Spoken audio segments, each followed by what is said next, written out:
We have on this week's podcast the pleasure of the company of filmmaker and founder of Black Floor Entertainment, Shawn Cunningham. There he is. Yeah. Does his own sound effects. Yes.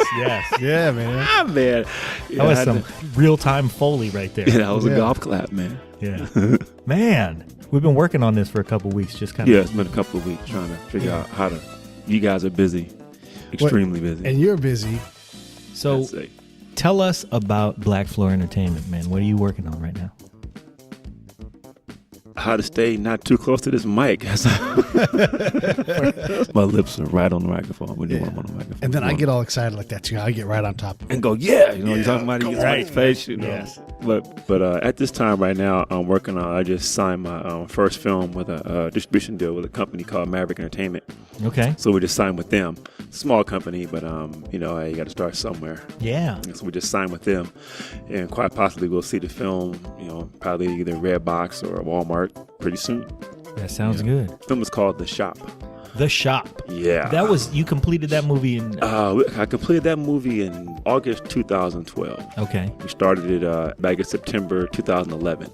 Right across at the Tasfaranga basketball courts there. Man. Yeah, my son was playing an AAU basketball tournament. Okay. And it was Sunday, and I'm on the radio in the car, and I'm like listening to XM radio, and they had the local stations in San Francisco would have Bill Cosby on. You know how you can go in and call and talk to him? Sometimes you don't get through. Right. But I waited and called in. I was like, hey, is it me? And I was like, hey, you're on the air. I was like, really, Bill? I started screaming. You were on line 3 with the cause. Yeah, it's on the cause. And so he goes, Man. hey, how you doing? I go, Bill, I love your work, man. And he said, calm down. What's your name? I said, it's Shawn. I said, Bill, calm down. I'm like, okay. Calm all down. Right. Okay, so Bill, I said, I told you to calm down. I did. I said, so Bill, I wanna get into filmmaking. I would love, because my fan is there's 3 films he did in the 70s. Uptown Saturday Night, Yep. Piece of the Action. Let's do it again. I said, Bill, I want to remake one of your movies. And he turned into Dr. Huxtable on me and just went off on me. No, don't remake those things. What's your name? I said, Shawn. What's your name? I said, Shawn. He said, Shawn, you hear me? I said, yeah. He said, Shawn, you hear me? I said, yes, sir, I hear you. What's your name? Shawn, look, do this for me. Would you do this for me? I want you to do this for me. He said, for your first film, I want you to write something you know about. And I want you to write something you want to be in. Uh-huh. And when you get your actors, I want you to let them be themselves. Do that for your first film, and you have a good movie. Do that for me. I went, okay. Yeah. And that was September. You got that piece of advice from Bill Cosby. And that was September 2011. I had. Don't remake 10 Speed and Brown Shoe. No, just do. So I had page 1 of a script at that time. And then when I hung up with him, I went home and I had the film written in March 2012. We were shooting June 1st, 2012, and I shot for 9 days. I lost all my money. Of course. I quit the film. I said, I don't know what I'm doing. The whole thing fell apart a day before we started shooting. I lost the DP. I lost the producer. I lost everybody. But if I say I'm going to do something, let's get it done. We're starting tomorrow anyway. And so we started with a guy who came out the last minute. Hey, I'm a DP. Remember that commercial a while back in the Super Bowl with Darth Vader? Had Rodney Allen Rippey in it? No, the commercial was it was a VW commercial with a dog with dog got his shape chasing the car. Uh-huh. Hey, man, I shot that thing. Oh, cool. All right, cool. You know what you're doing. So he came out, and for the first 8 days, I'm not looking at footage. I'm like, cool, do you think, man? You didn't look at a single daily. On the 8th day, me and my producer friend took a break and looked at it, and I was Wait like, a minute. Wait a minute. You can say it. You can say it. I'm just saying, man, I don't like to do that too much. But anyway, I said, man, what is this mess? We got into a big argument, almost got into a fight. I fired him. On day 8? Day 8. I fired him. Of a 9-day shoot. 9-day shoot. Day 9 came, I said, guys, I quit. I don't know what I'm doing. You had to reshoot everything. No, we quit everything. We quit. Wow. I quit. Wow. And the cast was like, no. So we went back and forth. You're not the only one with time invested in this thing. That's right. So we went back and forth for all of July, all of August. You're right. Then and around we finished August. We finished September. Around the end of August, early September, a good friend of mine, stepped in and hey, Shawn, look, I seen your plight, man. Look, here's He did the cause. Did the cause. Sorry about that. No, that's all right. Hang on that table. He slapped in a couple of bucks, man. Said, "Here, man, finish your film." So Wow. we retooled, got the film. That was shot. like Bill Cosby writing the check for a Sweetback's badass song. Yeah, I was saved the film, man. Yeah. Saved the film. So we got grouped together and got it done in 13 days. We shot 13 days and finished it up. Wow. Man. And that was the first So, project. was there a single frame of usable footage from the first 8 days? No, No Wow. kidding. not one single frame. Tell us what was wrong with it all. Ooh. Boy, that was a big fat lesson, huh? Yeah, expensive class. Well, our issue was he was like, "Look, I'm a DP. Let me do what I do." I said, "Okay, well, do what you do. Okay, I'm just going to direct. I'm not Did gonna you bother find out you." whether or not he actually Never shot that commercial? shot the commercial. We actually did homework. He wasn't even a guy. He wasn't even across the street from the commercial. Wow. It was shooting. So we let that guy just really got us on that one. Wow. But it was things like framing the shot. I mean, we were shooting the film. It was framed in 2.35 to 1 aspect ratio, but it wasn't framed correctly. He was getting shots, all the production equipment in the shot. Wow. I mean, just little. I mean, that's it. I said, what was he filming? We couldn't even. I mean, I sent it to 3 editors. Said, man, I can't do anything with this. We need to. Unless you're making a movie about making a movie. Yeah, that's it. You got C-stands in the shot and how to apple not make a boxes and movie. all kinds of, Yeah. I mean, there's some things you can't, there's a lot of movie sins per se. It's a website with movie sins. I was watching one a couple of days ago, The Bodyguard, Kevin Costner. No kidding. The scene where after Whitney, after she gets the phone call, she's all disturbed. The guy got called her again. And he's in the hotel talking to her manager. When he walks out, he's like, "Hey man, show this to you." And he turns around. Right behind him in the door of the mirror, the boom mic is right there. Yeah. In the mirror. Right there in the mirror. The editor was like, "You know what? This is a good shot. We got to keep it." The boom mic turns. Nobody will notice. Follows him. He goes out. It goes again. We see it in the corner. So you can tell the guy My with the Bodyguard. boom. Yeah, the guy with the boom is standing like. They spent $68 million on that movie. Yeah. He's standing in the corner. You can see the boom coming out from the corner right there. Yeah. And I'm like, wow, okay. But it just happened. But this guy it was just blatant stuff you could not get rid of. Yeah. No way you couldn't get rid of it. So it was just embedded in the footage. Nothing we could do with it. Did you at least whoop his ass? Man, I know you wanted to whoop his I ass. wanted to, man, but it wasn't Do working. you want me to go up? You've waited long enough now. Now I can just go up and just smash. I think I might take you up on that, Pete. You got pretty nice. I got good fists, and I've got an app. It's called Hit a Bitch. He's not playing. And so you point at the part of the body you want me to hit, and then the thing you want me to hit them with. Maybe my hand, maybe my head, maybe a boxcar. Anvil, Anvil. grand piano. Yeah, right, He's right. got some Wile E. Coyote shit you could select. It does cost though. It's 8 cents a month. So I figure if I get enough people, I got enough money. I'm fine. Yeah. That's not bad. You man. just get a subscriber base and then you just go right. around throttling folks who you typically have it coming. Yeah, karate chop to the neck. Yeah, he needs that. I think he Yeah. does. He really Yeah. does. I wanted to, but I couldn't do it. Couldn't do it. So he did you wrong. We're not going to cause him any Yeah, physical man. violence or anything. We're not really like that. But what's his name? You know what? I can't think of his last name. I Oh, know it's okay. Carmelo. All right. I think, Well, yeah, look out for DP's name, Carmelo. Yeah, he got me. Filmmakers out He will there. get you. Yeah. Wow. But other than that, the guy I picked up who was became a great friend of mine who finished the film, Cha Yu Chen. Awesome dude. Yeah. Yeah. And they found out a secret about me as the shooting went on. That I got really tired. So when I'm really tired, I turn into I start speaking like Edna Mode on The Incredibles when I'm really tired. Your alter ego, your filmmaking alter ego, Edna. Yeah, I was. So if you see him and you go, "Who's Edna Mode?" He'll go at 8:30 at night, Shawn. Jeez. That's Edna funny. Mode was On the the character that was based on Edith Head, the costume designer. Yeah. Right. Is The that real what it was? The Stern real- one making yeah. costumes, and that was me at about 9 o'clock after shooting for 16 hours. I would get Yeah. real delirious. Wow. Yeah, there's only so much you can do at 16 hours. Yeah. You're dealing with what you got. Yeah. So you really had 8 quality days of rehearsal with your actors. Did the cast change at all between shoot number 1 and shoot number 2? No, it didn't change. They changed positions per se, Okay. but it didn't change around. Yeah. Yeah. So give us a synopsis of the film. What's it about? Well, the film was primarily about what Bill said, right? Something you know about. So especially about two young men who run an auto repair shop, and they get into a big mess when they find a bunch of diamonds in the engine of a... It's a movie with a big mess in it? Yeah.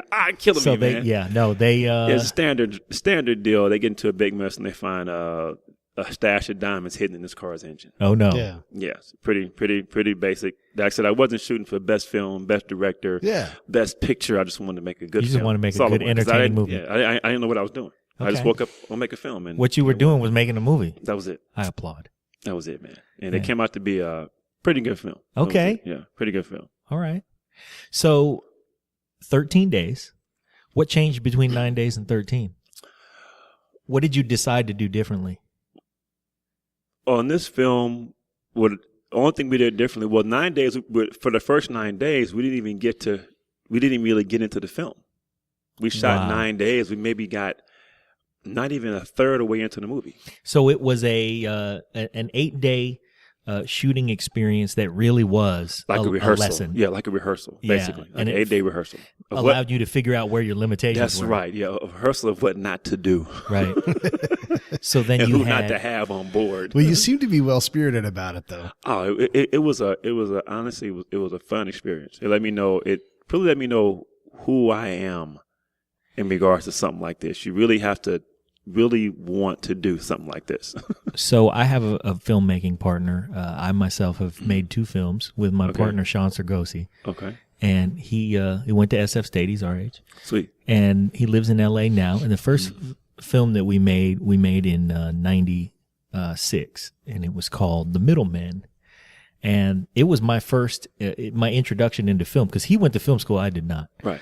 And he chose me to star in the movie, which was his first mistake. But he shot it on 16. He did everything in a way that would allow us all to learn a lot of lessons. Right. And he's a terrific people manager, task manager. So we did actually get the film all shot. Mm-hmm. And then we lost a little bit of time and had to go back and do some pickups, but not bad. Mm-hmm. He lost a lot of money.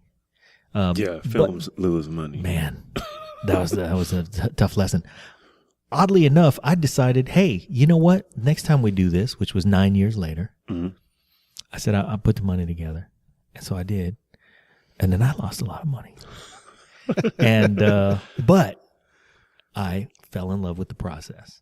So one of the things on the Break It Down show that we like to do is break down the process. And the reason that we're here is not only because we have this lovely place, Mind Seed Soundstage, in common, and I wanted to figure out what you're working on and see what you're doing and see if we can get into your head about the process.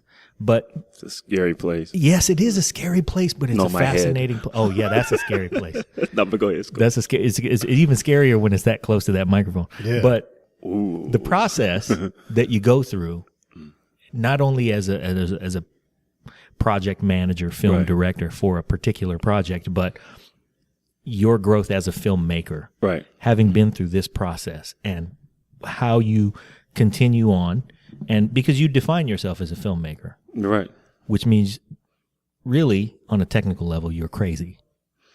You have to be some level of you have to be some to be a filmmaker. Yes, indeed. You have to have some level of madness. Yeah. So we want to explore that madness because man, it's the best kind. It's the best kind of madness. Oh man, I wouldn't want to do anything else. Honestly, my dad, I've been around film for quite a while. My grandfather and my father used to run theaters, for a long time. And I would sit and review movies. I remember up with my dad one night. We were reviewing the movie called Poor White Trash. Wow. The first one. They were good. The first one. They made a sequel. I remember. Yeah, I was like, why? I remember sitting in the aisle of the theater. It was like 2 a.m, and I'm like, and my dad was going, I'm not sure. I don't like this. Where was his theater?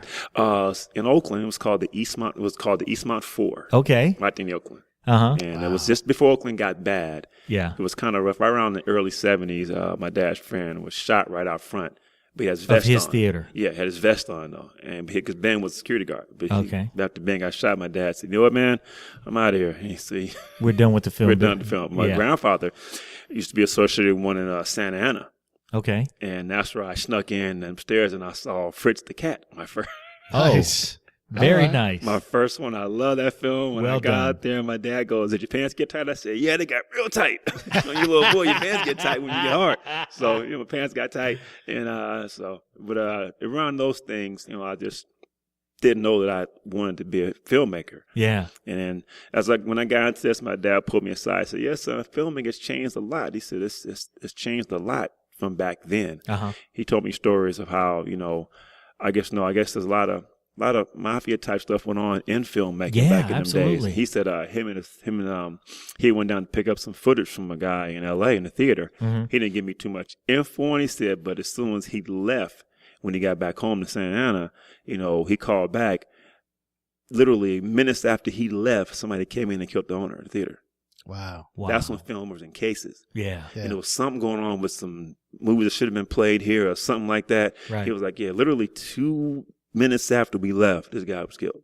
He said, so we could have went out right there. We there with him, and we got to go too. Right. Yeah. So I was like, he said, yes, son, so theater has changed. The filming has changed a lot. It's the same, but it's changed quite a bit. Yeah. It's still cutthroat. It's just not end up dead on your living room cutthroat. It's, They block you They out. got rid of some of the rackets. Yeah, they block you out. He told me if you remember a while back, Bill Cosby was looking to buy NBC. Remember that a while back? Yeah, I do, Yeah, vaguely. but each time he would meet the price, it'll jump up. Right. He'll meet it, it'll jump up. He'll meet it, jump up. They wanted to tell him that he had no business buying Then NBC. Ennis comes up dead. Right. I'm not saying anything. Right. Hint, hint. I'm not saying a word, Oh, my but goodness. you got to put 2 and 2 together. I Hey, had look. never really. And my dad was like, son, think about it. He told me a lot of other stories. I don't want to get involved because I don't know if I can look for me. But he said filming has changed quite a bit. So they do it differently. If they don't want you around, you kind of go away. They just exclude you. Yeah, that's why I tell friends, you can't be mad if you're pushing to get that spotlight. When it chooses you, it's going to follow you around. Yeah. So you can't be mad. Right. It's going to look but when it gets off of you, it's off of you. You're done. It's off you. Yeah. And you see, that's when people come up with where are they now? And after the so-and-so, then that's what we see. If the spotlight's off of them, doesn't want to be bothered with them anymore.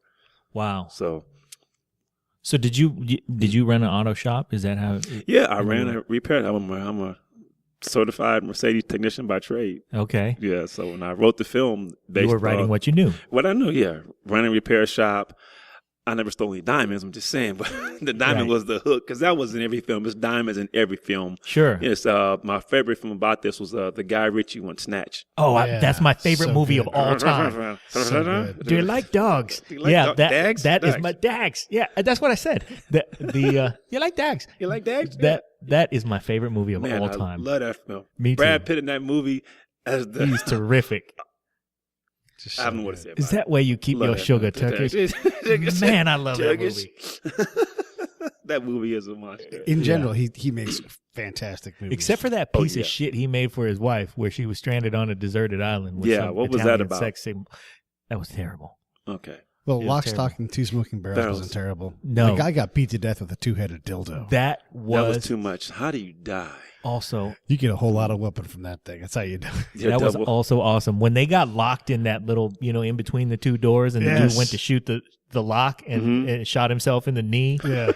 Oh man, that movie was Hilarious. terrific. Yeah. Yeah. But the Guy Ritchie thing, there was a diamond heist film, same thing. But I didn't know nowhere near have the money they had Sure. to make a film Yeah. at all. So, I mean, when I first wrote the script You budget. couldn't get Dennis Farina. Nah. I think the budget was really, when I wrote it and did a budget on it, was $5 million when I first wrote the script. Holy yes. Because I wrote like I had all the money in the world. Sure. That's what you got to do. And I wrote it. And then I wrote Do you it. still believe in that part of the process? I mean, like there are no limitations. Yeah, and like then I'm figure right out now. what you- Everything I write now, I write like I have. You got to like I write have a what you checkbook. want. Yeah, write what I want to shoot. And Okay. then when you get to it, you pare it down. You got to pare it down. Even if you had the money, you still end up paring something down because there's some things you Just can't. can't do. Yeah, they're just not practical. Right, it's not practical. But I still write the way I write, like I have all the money in the world to make what I want to make. Yeah. And that's what I did with that film. But as we got along, I couldn't do this and couldn't do that. So in that film there, what changed in the process of that was a lot of things had to be changed on the spot. Couldn't use real diamonds. No, That was the first thing. You couldn't use Oh, real man. diamonds. We got some rock candy. Good enough. Where's the real diamonds? Yeah, we couldn't use those. We couldn't use real diamonds. Didn't have any real guns. Uh, It had a BB gun. It works. We had some nice cars, though. We used that. Okay. Nice cars. It's that's good what friends. happens with a Mercedes mechanic. Yeah. Oh, the cars was not a problem. We had plenty of cars to use. Okay. For the shoot. Plenty of cars. It was a lot of problem with locations. People volunteer their car for a movie shoot too. Oh, yeah. Had a nice 69 Camaro RSSS, Nice. sweet 6.6 Mustang. Now, the funny thing about it, the Mustang got to me on the night before we started shooting. And the guy says, hey, I'm going to pick it up. He said, you can use it, but it's just come out the body shop. I go, what's wrong with it? Come look at it. I get over there. The car had it was just fresh from the paint shop. All white, blue interior, beautiful Mustang. No bumpers, no tail lights, no headlights, no door handles. The wire to the starter wasn't hooked up. The ignition, it wouldn't start. He said, you can take it, he said, but you got to put it together. Say what? It had no bumpers. He was on getting. it. This is what he did. He was like, "Man, I got this car I want to put together. How do I get it put together? Oh, I know. I Smart donated man. to the movie shoot. Smart man. the dude Sure has the- enough. But here's the hard part, man. That wasn't the hard part. That wasn't the hard part. The car had to be on set that next morning in San Francisco. Oh, And I had no one with me. So I brought the car to the shop. I got to my shop about 5 in the evening. started and working. I didn't go to bed till 4 that morning. Put the car together, and it was ready for the set the next morning. Wow. Put it together. And then the same thing, that car fuel pump burnt out on the road. Had to be on set the next following morning. Oh, come so on. I was had to send my runner, hey, go to Vic Hubbard Supply, give me a fuel pump. So at the end of the day shooting, everybody would go home.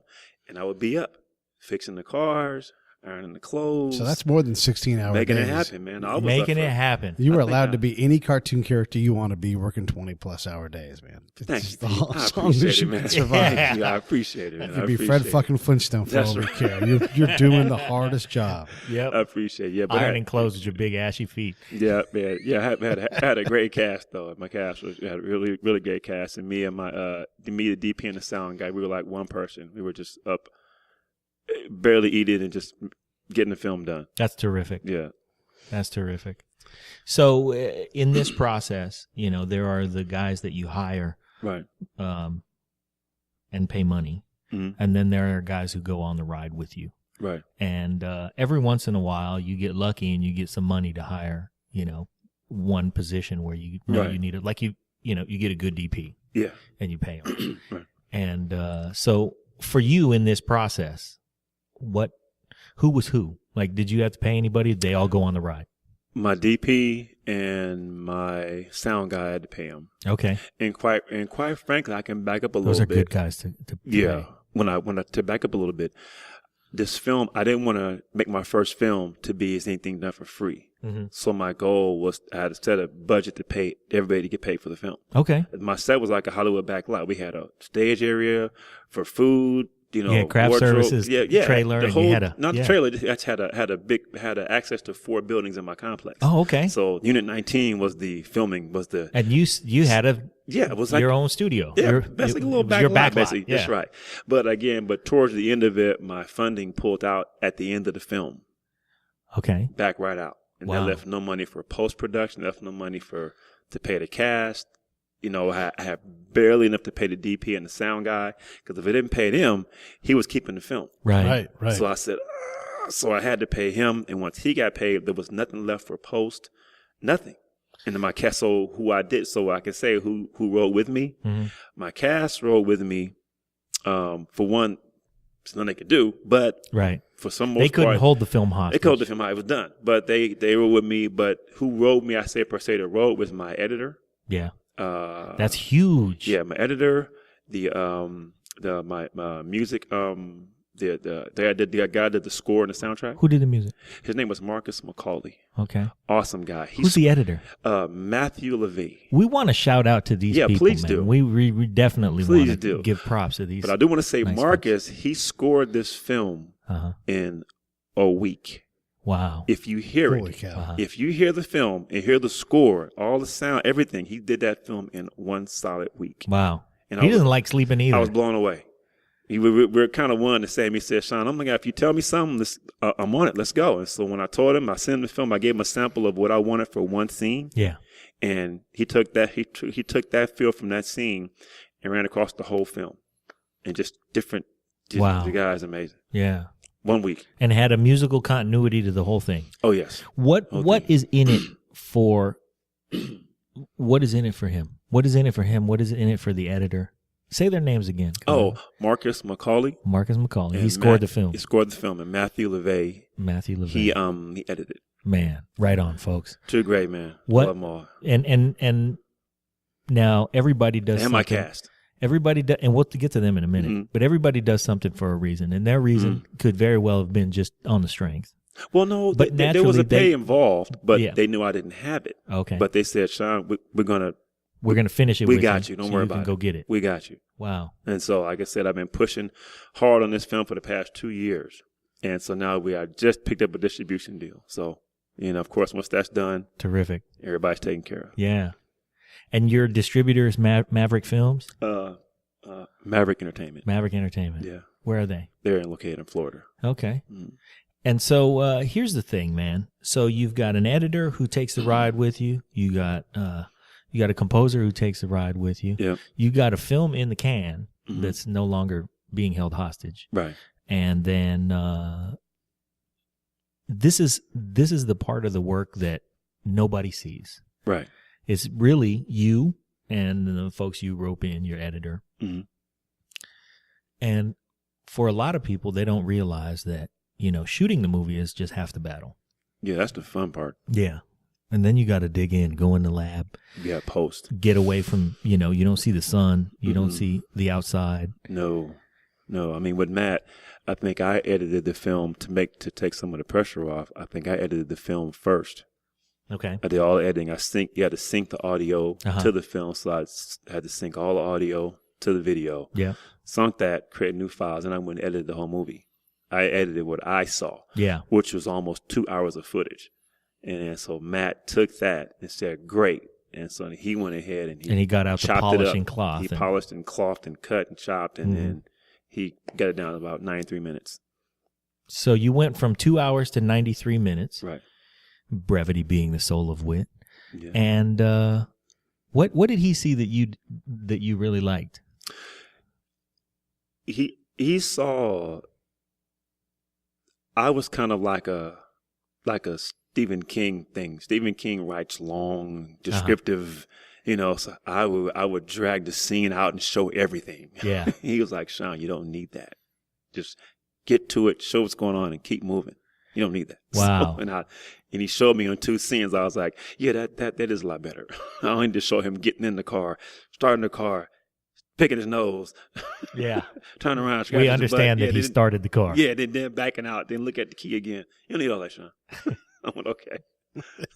No, it moves the story forward that he looked at the key a second time. Yeah, then dug his nose and then lit it again. He said, but if it doesn't mean anything to the story, why? I said, you're right, man. Okay. But it was a beautiful shot, and I lit it from underneath the dashboard, and it was getting caught up in that. That was a shot. We did some keys that were swinging and some other thing. He said, you don't need that. I said, I do, but it was a great shot. He said, so what?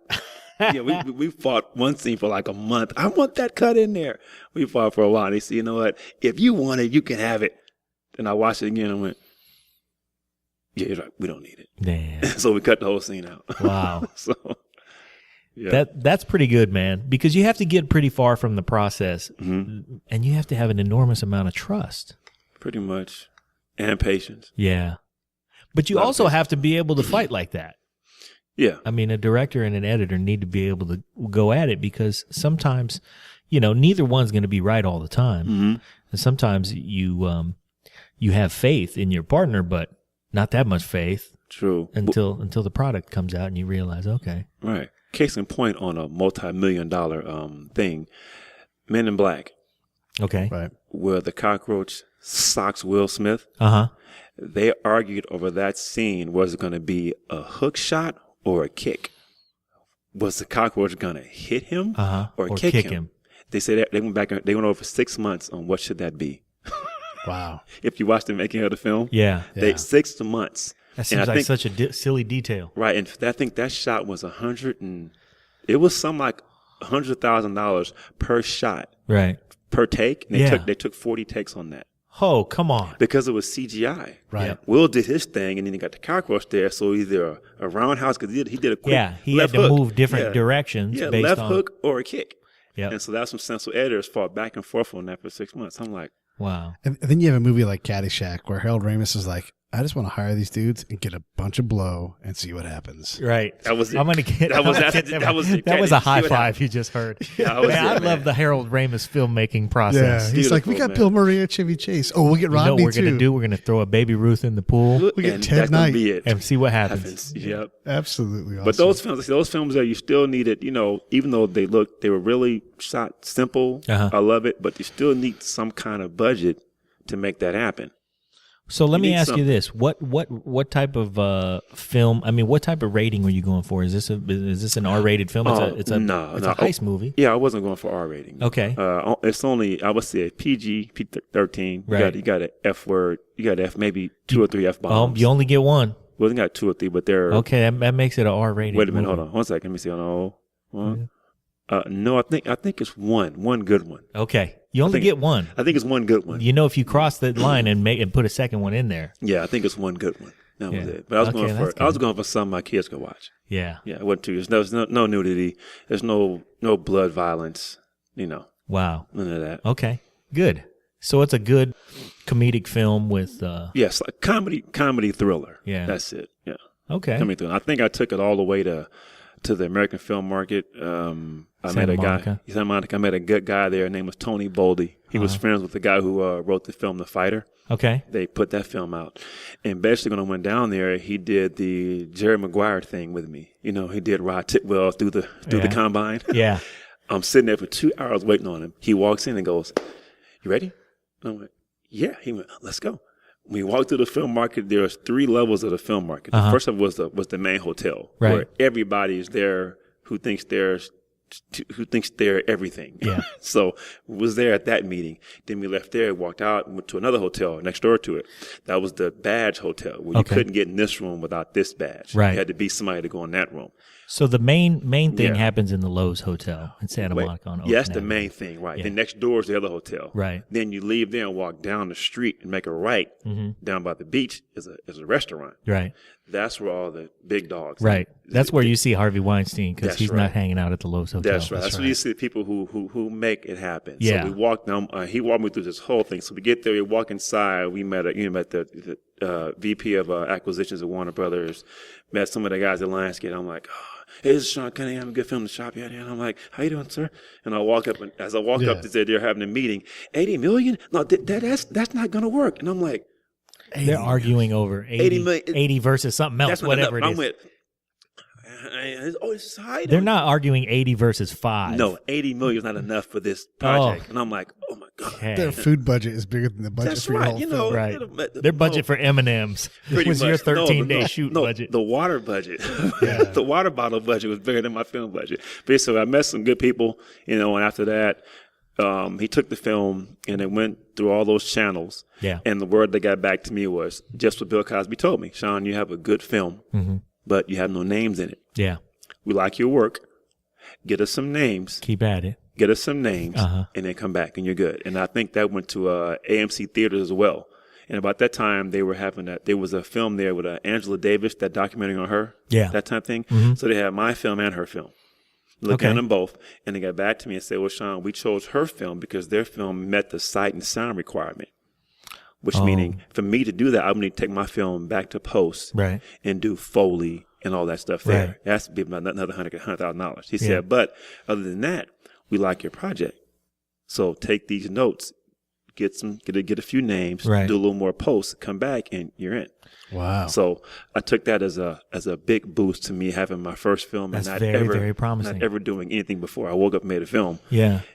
But just what Bill told me, it would be good. And I thank him for that. It came out just what he said, a good film. That's all I I wanted. had a far shittier experience. Well, you didn't have Bill Cosby's advice. No, I did not. I did not. Shawn started from a good platform. He sure did. That was a great jumping off point. When- And you took his advice. Oh, yeah.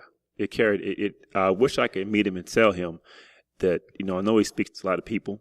Yeah. But just let him know that his words meant that much to me. Yeah. And it carried that much weight for you to say that. Well, I think he saw something in you that heard something. he heard your passion. Yeah. And then said, I'm going to straighten this kid out for a minute. So I have a feeling that he's not going to be surprised that his words were that impactful, because he said, Shawn, wait, what's your name? Yeah. Your name is Shawn. You're listening to me, right? I mean, he made sure that you had cleared the way for what he was going to have to say. That's because it was important. And he knows. Yeah. I mean, I think he took that because he knew I didn't know how to, when he said, let them be themselves, and then write something you know about. Right. In other words, don't try to create something in some other world. Write what if you write something you know, then you're going to be able to write it. You get the details out. Yeah. Then write something you want to be in. So in other words, you're going to be excited about writing it. Authentic. Yeah, if you're going to be in it, you're going to be excited about writing it. Yeah. But the part about it says, when you get your actors, let them be themselves. I think he meant that because he didn't know. He knew that I didn't know how to direct someone in something that I wanted them to do. Yeah. As far as a film. So let them be who they are. Give them your script. Let them be who they are. Don't make a character. You need not pull the performance out of them. No, let them be themselves. Give them your words. Let them deliver them who they are. Man, and that's what it came out. You know, that's funny that he worded it that way, because he was probably planning on you not understanding what he was saying until you were, elbows deep. And that's what he meant. Man. And honestly, that's how it came out. We rehearsed for a while. Yeah. And it hit me. If you meet all the cast in my film, if you meet them and sit and talk with them, you really realize that that's who they are. Yeah, you let them go. You see them in the film, and then see them in person, right? And that's the same person. Yeah. That's who the person is. So they weren't acting. That's who they were. Yeah. So in this casting process, let's talk about the cast now. How did you cast the film? I put a casting call out, like I said, through social media, and we had casting calls. People come on audition. We had auditions. Okay. And we had a girl.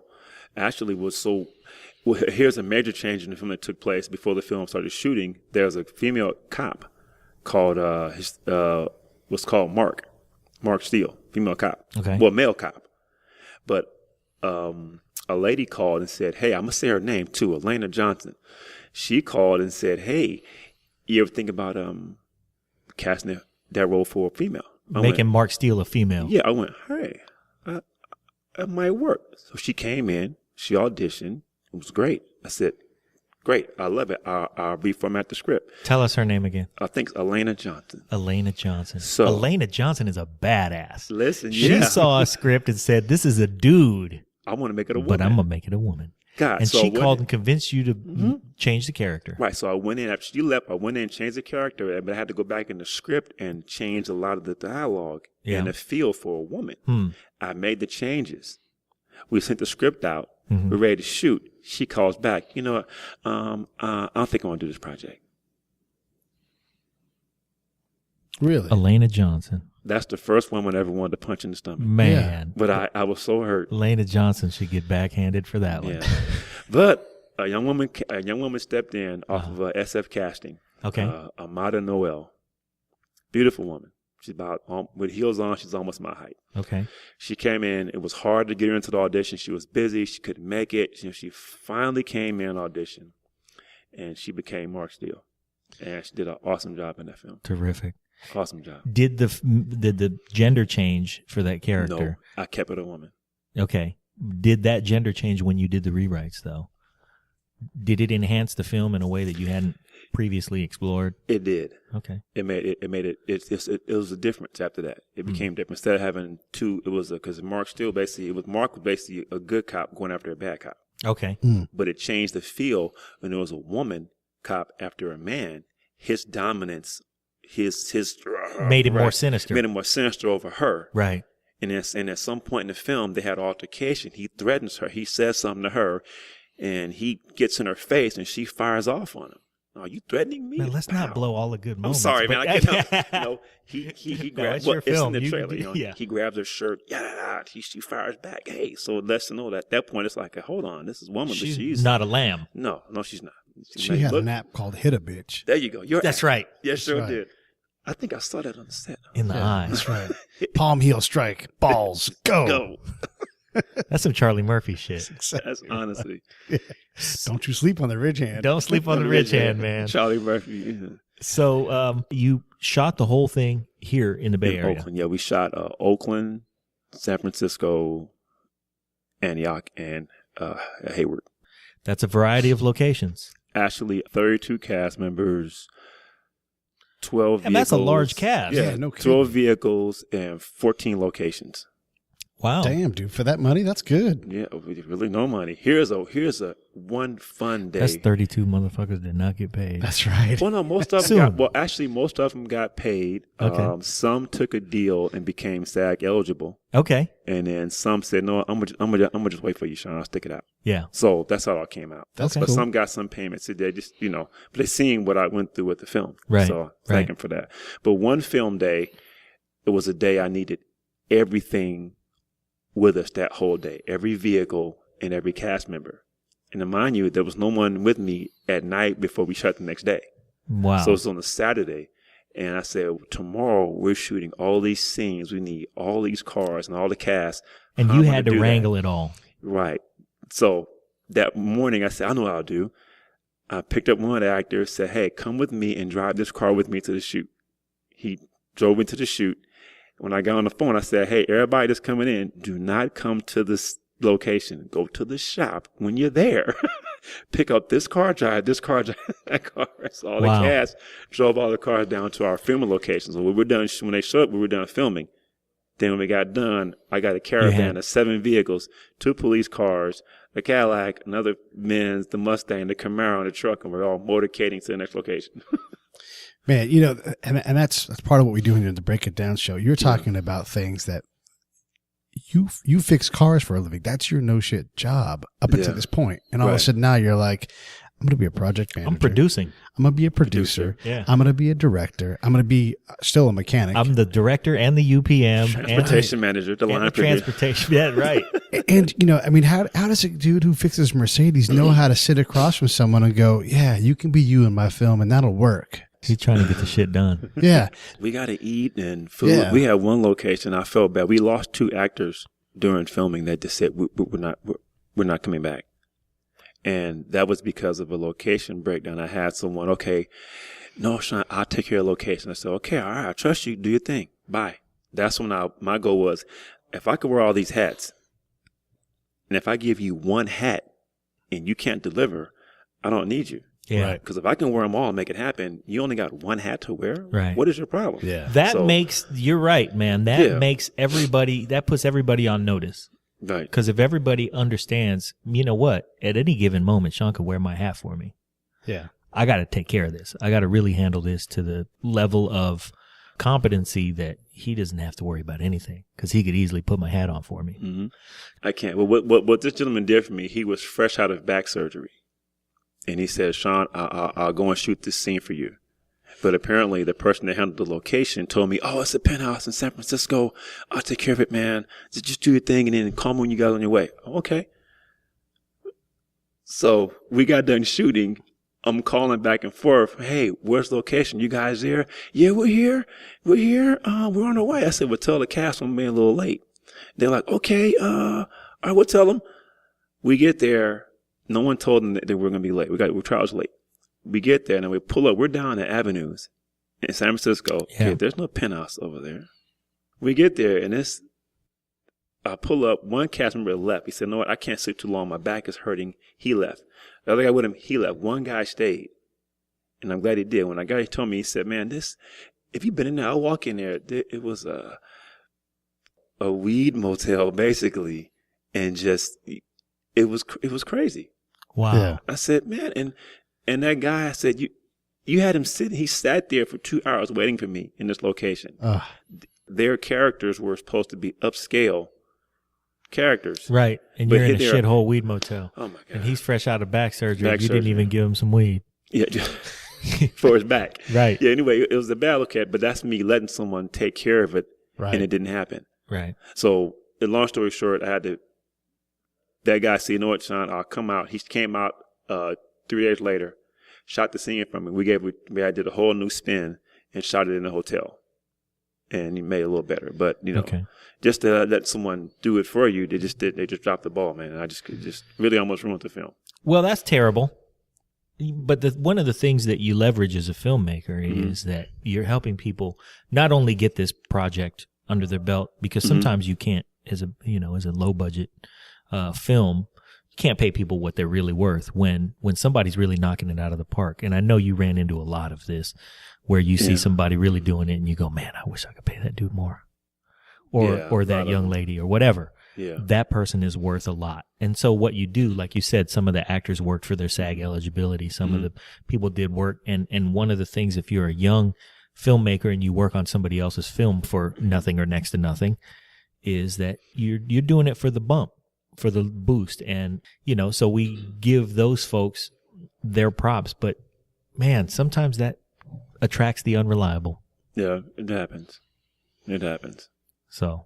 But I would imagine over time that you'll collect people that you can count on, regardless. They become part of your franchise, And well, you sure did get an editor. Yeah, Oh, yeah, composer. Editor, DP, quite a few actors. Right. Yeah. Through that process, we've seen who I could really just, I turn and lean on and they deliver every time. One of the guys in our family of people that we know, he's a backstage manager for music acts. He's done it for Green Day. He's done it for the Eagles, and that guy's he's crucial, because he's going to make sure your pants get washed if you're the talent, and you can't have that guy. And if you're the talent and the talent is Joe Walsh, right? He needs his pants washed. He can't have. You can't mess that up. No, you got to wash his pants. Yeah. And it's simple stuff like that where as you have to wear all these hats right now.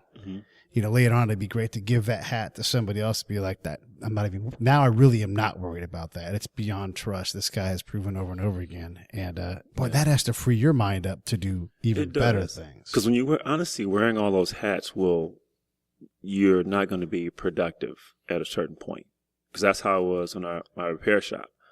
I went to a seminar and they said, like, Shawn, you can't do that too long. You'll be unproductive at a certain point. And you're gonna cross a point where you have to be done now because you've been unproductive for as long as you have. But on the flip side of that is Alfred Hitchcock said something. Yeah, and this show is also about me fucking up quotes. Oh, you're good. So I'm gonna fuck this one up. But I get it in the spirit that it was intended. Alfred Hitchcock said something along the lines of, "Wear my pants, you skank Wear my whore." pants. Yeah, right. Skank whore. He said that there's nothing worse than a film without limitation. The message there is that sometimes we need those pressures upon us to make us efficient at telling the story. That's right. Otherwise, we'll be all over the place. So hopefully, as you gather up all those people and the ability to write more and more expensive scenery, those people will come with you and make the job easier, but not too easy.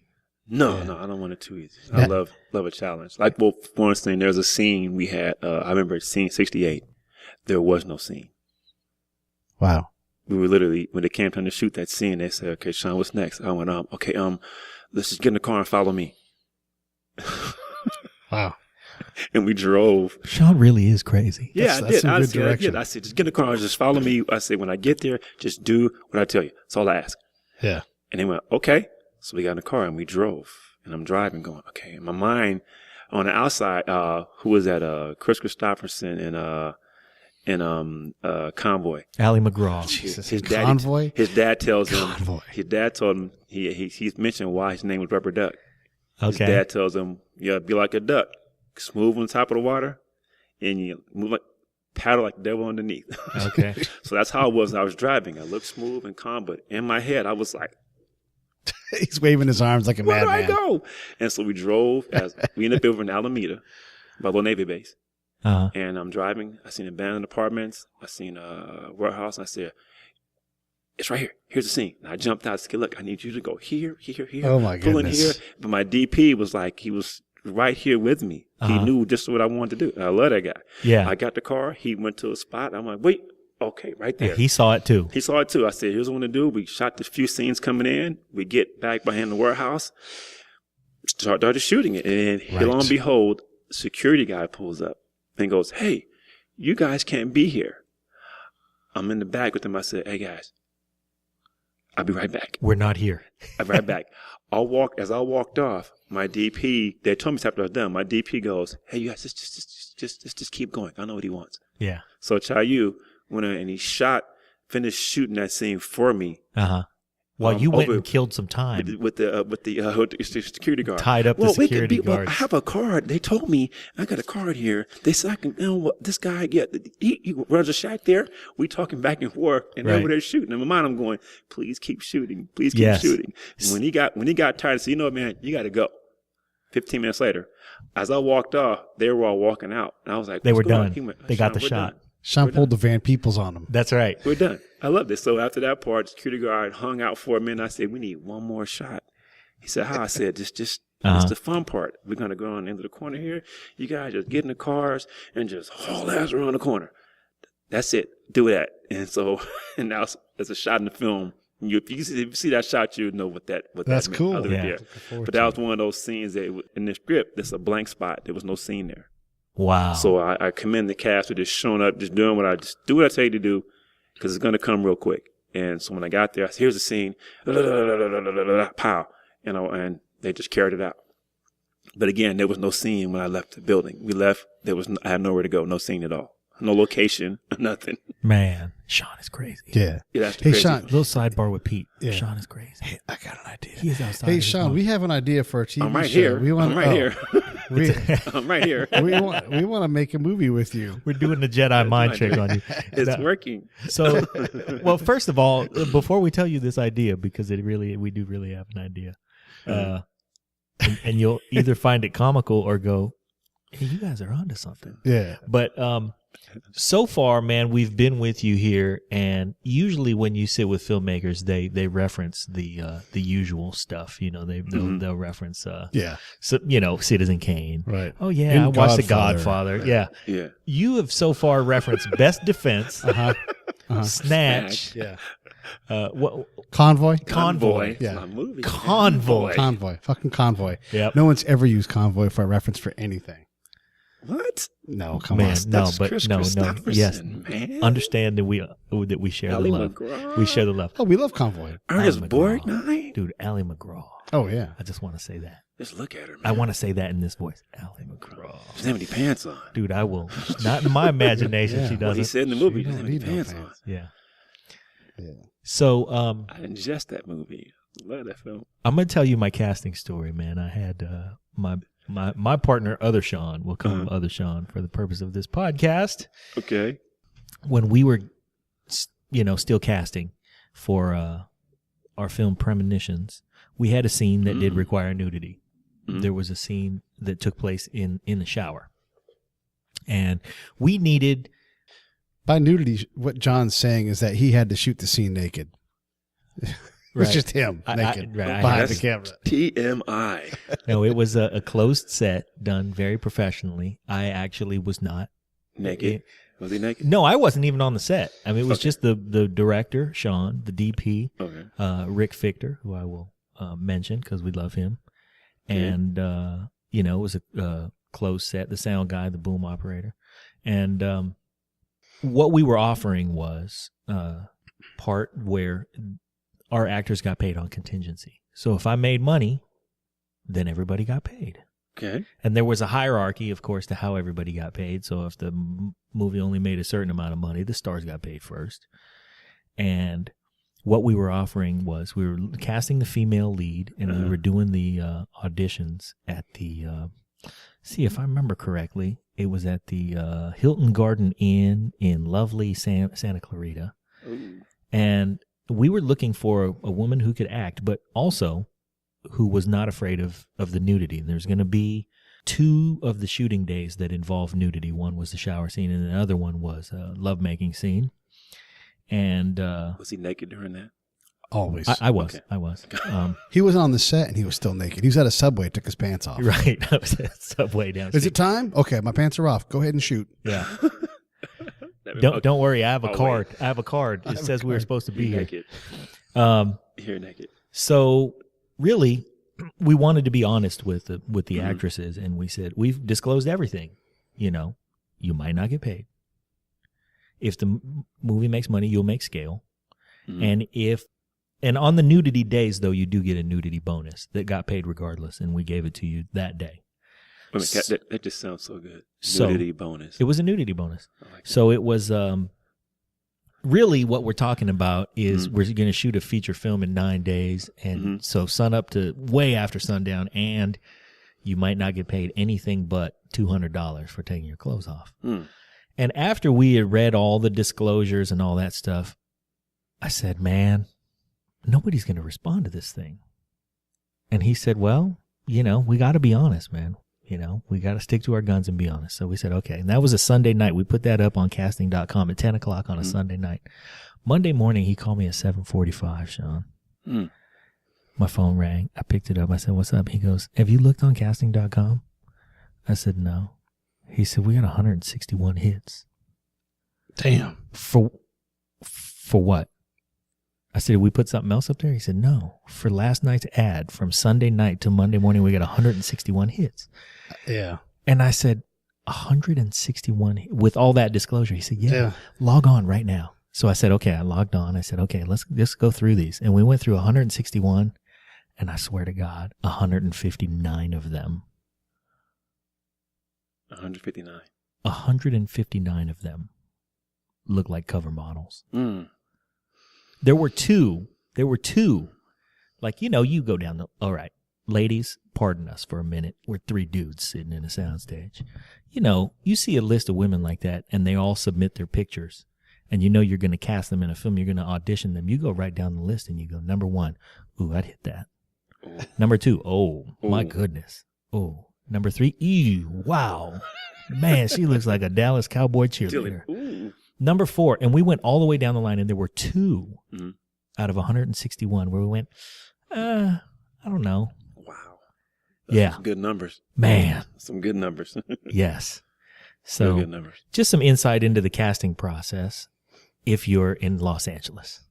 Yeah. Because that's where we were casting it. So up here is a little different. So we want to redo, we want to make at least a pilot, if not a movie, of the streets of San Francisco again. John and I are going to be in it, but we're going to be like, cops like right now. Like, we're like, oh, God damn it, that guy ran. Shit. It's like we're in our mid-40s, man, and then a perp takes off, and it's like, oh, God damn it. You get this one. I got the last one. Like, I'm holding the sandwiches. You get this one. Yeah. That sounds shit like funny. that. Like, oh, come on. And like in every scene, we're going to be eating somewhere in the city. Like, that's going to be nonstop. Constantly a sandwich in someone's face. And then, like, we'll get a call on the radio to go to, there's some suspect that we were supposed to see at 6th and Market, and we'll be like, ooh, Toulon. You know, move for Vietnamese? Oh, yeah. That's right there by Toulon. It'll all be over there. Yeah, it'll all be based on these. Oh, yeah. It's always 700 block of Battery Street. Ooh, that's right by Henry's Hunan. That's food. Yeah. Yeah. Hey, let's swing by there and get some meat pies. Right. Everywhere we go, it's going to be like, yeah, go down to the, yeah. Yeah. So that's always where they got food those. involved. Uh-huh. Yeah. Gourmet cops. It's going to be like, not gourmet cops, I'm just fat, saying. fat asses. Fat asses. It'd be like, it might not be necessarily good food, but it'd be like the best place to get a hot link. Okay, kind of like Point Break, Gary Busey's character. Yeah, when he wants kinda those. like that. Murtaugh, give me 2. Those chili yeah. dogs. Always eating. That's right. Yeah. Always eating. Yep. Yeah. Also, Brad Pitt in Ocean's 11. You're right. Yeah. Always eating. Always something. eating. Yeah. Always eating. Every shot's going to have someone moving because someone's constantly like got a truck full of stuff. That's what we've learned from being in the city a lot. Someone's always moving their little 1-bedroom apartment life from here to there. So every shot's going to have someone like carrying a sofa. Yeah. Or And instead of the, the gratuitous shot of the cart full of watermelons in the middle of here comes the, bullet Mustang down the hill. Yeah. And the dude's, old Chinese dude crossing the street with a watermelon cart. We're not going to do that. We're going to do the, it's just a couple dudes moving a big sofa, and it's like, and we're not going to be busting through stuff. It's just like, damn, he's in the way. I got to go up these stairs. How long you guys going to be? So we love it. That's what we want to do. I like that. All right, it's done. We're signing a deal later on. Yeah, we're shooting it. Yeah, sounds good. And then scene 67, when we get to that part, we're not going to script it. We're just going to make it up. We'll figure it out. Yeah. Yep. It's best. That's going to be your thing. It's best that way. And the location, who knows where it is? Who knows? Yeah. Yeah. It'll be where you see it. That's in San Francisco. Yeah, I was born there. So. Yeah. That's the thing about San Francisco, though. You point a camera at stuff, you're gonna get a good shot of something. Yeah, it's gonna look good. If anything, Yeah. They're moving the storage too, so Mm-hmm. I hate moving over there. Mm-hmm. Oh yeah. So work out whatever you do. Tell us what you're working on now, man. Well, right now I'm in the middle of. I started shooting a project called The Dirty. Uh-huh. It was a TV show. Started as a web series. Okay. Basic web series. And then it spawned into, growing some legs and had interest to be a TV show. And it aired on Coffee, TV 20 here for back in the summer. No kidding. Yeah.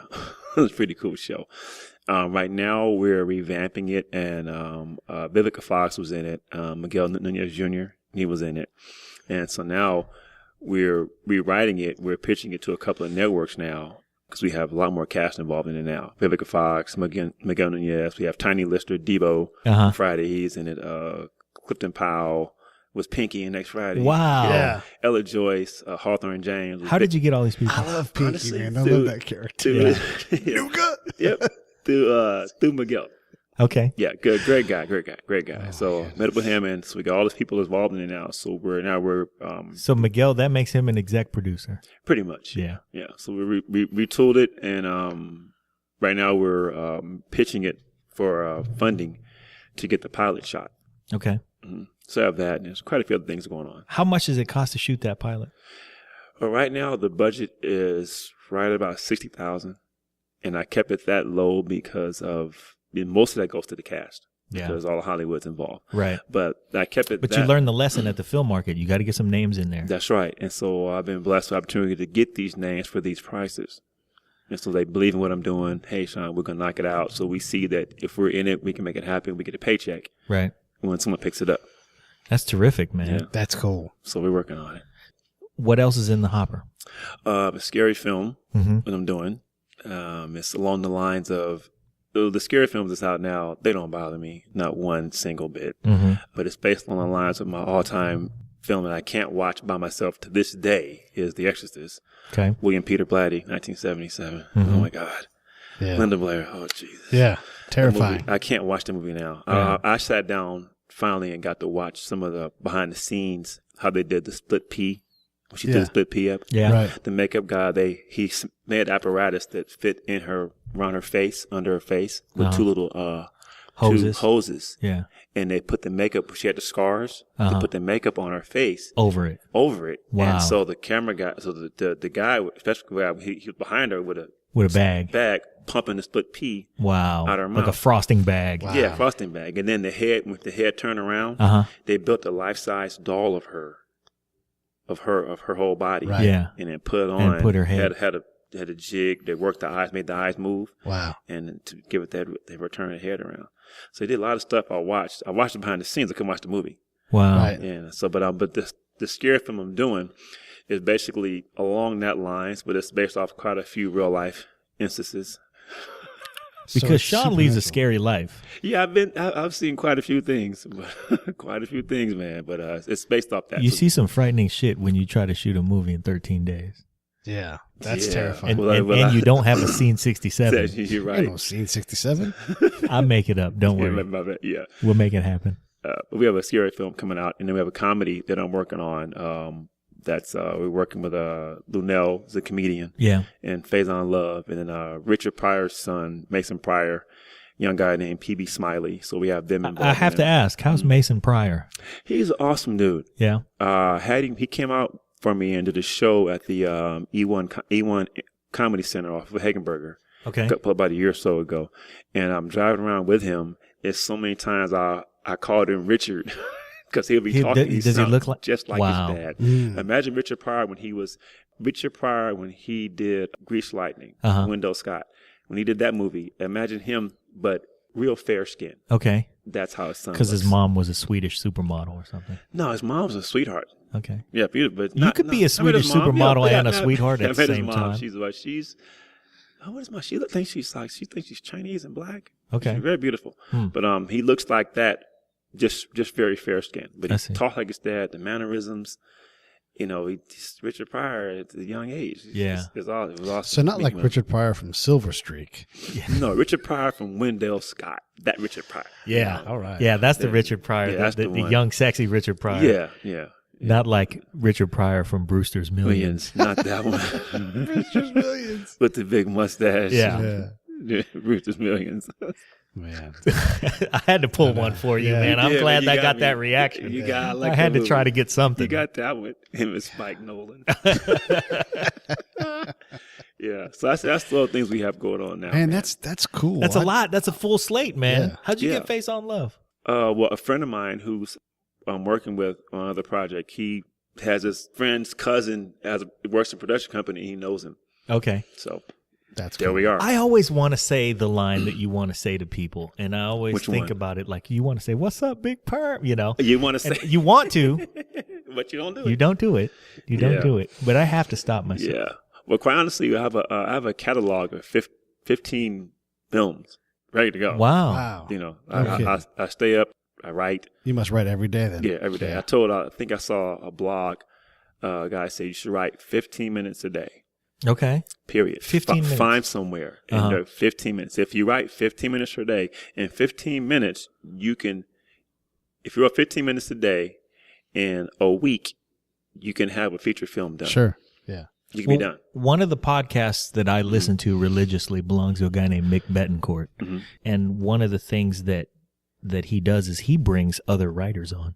And the one that I listened to most recently was Joe Carnahan, Mhm. who is originally from Michigan, but actually moved to the Bay Mhm. and went to like community college out here at Solano. And Sweet. yeah. And one of the things that he does is whenever somebody says, "Man, I got this idea. Can we meet and talk about that?" Kind of just like what we did with you in the streets of San Francisco. But what he says is, I'll be honest with you, I don't want to hear your idea. I want to hear your idea after you write 10 scripts. You write 10 scripts, hit me up about the 11th. Mhm. And that's his matter of fact, like no shit thing. That's when I want to talk to you. Until you've been through that much of the process, we don't have anything to talk about. Just like Warren Buffett. I won't deal with you unless you failed in business at least twice. Yeah. Right. You haven't been through anything. Yeah. Absolutely. Buffett, I'm here. Yeah, right. I Hey, know. I've done plenty of that. Plenty of that. You must want to talk to me all damn day. Yeah. Too easy. Yeah. I did. I used to work for a dude who was very, very successful, and he used to tell this story that started off. I've started 7 businesses, and 5 of them failed miserably, and that's how he would start his bio. He was very, very proud of that. So, you, however, seem to have success written all over you, and it looks like we're going to be doing this podcast with you next time to talk about how well the film has done and how far along you are on the pilot, and maybe how far along we are on Shooting Streets of San Francisco. Yeah. Is that what we're going to call it? Is that what we're going to call it? It's a Well, remake of Streets of San Francisco. Yeah. And maybe we'll call it something else to get around the copyright stuff. It was called the Boulevards of San Francisco or something like that. How about something with food in it? Oh, okay. Okay. Yeah, whatever. Yeah. Whatever. A name with food in it. Yeah. See, this is what happens when you write the 10 scripts, is you work all this shit out. Right. And we're just coming in half cocked, like we just want to be eating a chili dog all Yeah. damn time. I don't want to run. Yeah.